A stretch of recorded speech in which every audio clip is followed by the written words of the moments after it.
गोपाल सिंह एक रिटायर्ड अध्यापक है। सुबह 10 बजे तक वे एकदम स्वस्थ प्रतीत हो रहे थे। शाम के 7 बजते बजते तेज बुखार के साथ साथ वे सारे लक्षण दिखाई देने लगे जो एक कोरोना पॉजिटिव मरीज के अंदर दिखाई देते हैं। परिवार के सदस्यों के चेहरों पर खौफ साफ दिखाई पड़ रहा था। उनकी चारपाई घर के एक पुराने बड़े से बाहरी कमरे में डाल दी गई, जिसमें इनके पालतू कुत्ते मार्शल का बसेरा है। गोपाल जी कुछ साल पहले एक छोटा सा घायल पिल्ला सड़क से उठाकर लाए थे और अपने बच्चे की तरह उसे पाला और उसका नाम रख दिया मार्शल। इस कमरे में अब गोपाल जी, उनकी चारपाई और उनका प्यारा मार्शल है। दोनों बेटों बहुओं ने दूरी बना ली और बच्चों को भी पास ना जाने के निर्देश दे दिए गए। सरकार द्वारा जारी किए गए नंबर पर फोन करके सूचना दे दी गई। खबर मोहल्ले भर में फैल चुकी थी, लेकिन मिलने कोई नहीं आया। साड़ी के पल्ले से मुंह लपेटे हुए, हाथ में छड़ी लिए पड़ोस की कोई एक बूढ़ी अम्मा आई और गोपाल जी की पत्नी से बोली, अरे कोई इसके पास दूर से खाना ही सरका दो, वे अस्पताल वाले तो इसे भूखा ही ले जाएंगे उठा के। अब प्रश्न ये था कि उनको खाना देने के लिए कौन जाए। बहुओं ने खाना अपनी सास को पकड़ा दिया। अब गोपाल जी की पत्नी के हाथ थाली पकड़ते ही कांपने लगे, पैर मानो खूंटे से बांध दिए गए हो।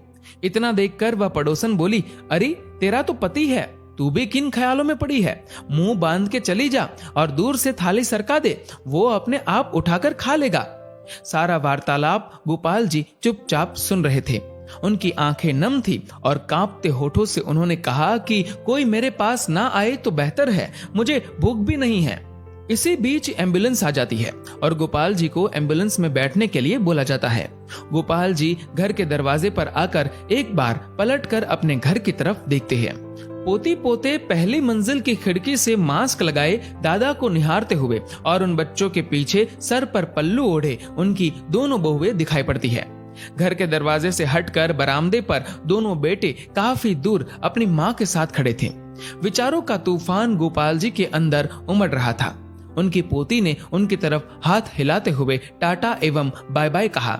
एक क्षण को उन्हें लगा कि जैसे जिंदगी ने अलविदा कह दिया हो। गोपाल जी की आंखें लबलबा उठी। उन्होंने झुककर अपने घर की दहलीज को चूमा और एम्बुलेंस में जाकर बैठ गए। उनकी पत्नी ने तुरंत पानी से भरी बाल्टी घर की उस दहलीज पर डाल दी जिसको गोपाल जी चूमकर एम्बुलेंस में बैठे थे। इसे तिरस्कार कहो या मजबूरी, लेकिन यह दृश्य देखकर कुत्ता भी रो पड़ा और उसी एम्बुलेंस के पीछे पीछे हो लिया जो गोपाल जी को अस्पताल लेकर जा रही थी। गोपाल जी अस्पताल में 14 दिनों के ऑब्जर्वेशन पीरियड में रहे। दोबारा टेस्ट किया गया तो उनकी रिपोर्ट सामान्य थी। उन्हें पूर्णतः स्वस्थ घोषित करके छुट्टी दे दी गई। जब वह अस्पताल से बाहर निकले तो उनको अस्पताल के गेट पर उनका कुत्ता मार्शल बैठा दिखाई दिया। दोनों एक दूसरे से लिपट गए। एक की आंखों से गंगा तो एक की आंखों से यमुना बहे जा रही थी। जब तक गोपाल जी के बेटों की लंबी गाड़ी उन्हें लेने पहुंचती, तब तक वो अपने कुत्ते को लेकर किसी दूसरी दिशा की ओर निकल चुके थे। उसके बाद वो कभी दिखाई नहीं दिए। आज उनके फोटो के साथ उनकी गुमशुदगी की खबर छपी है। अखबार में लिखा है कि सूचना देने वाले को 40,000 का इनाम दिया जाएगा। 40,000।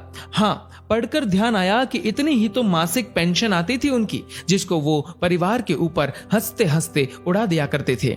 एक बार आप गोपाल जी की जगह पर स्वयं को रखकर देखो। कल्पना करो कि इस कहानी में गोपाल जी का किरदार आप हो। आपका सारा अहंकार और सब मोह माया खत्म हो जाएगी।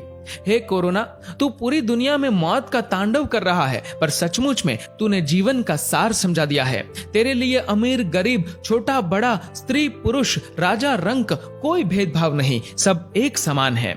इसीलिए मैं आपसे निवेदन करता हूँ कि कुछ पुण्य कर्म कर लिया कीजिए। जीवन में कुछ नहीं है, कोई अपना नहीं है। जब तक स्वार्थ है तभी तक आपके सब है।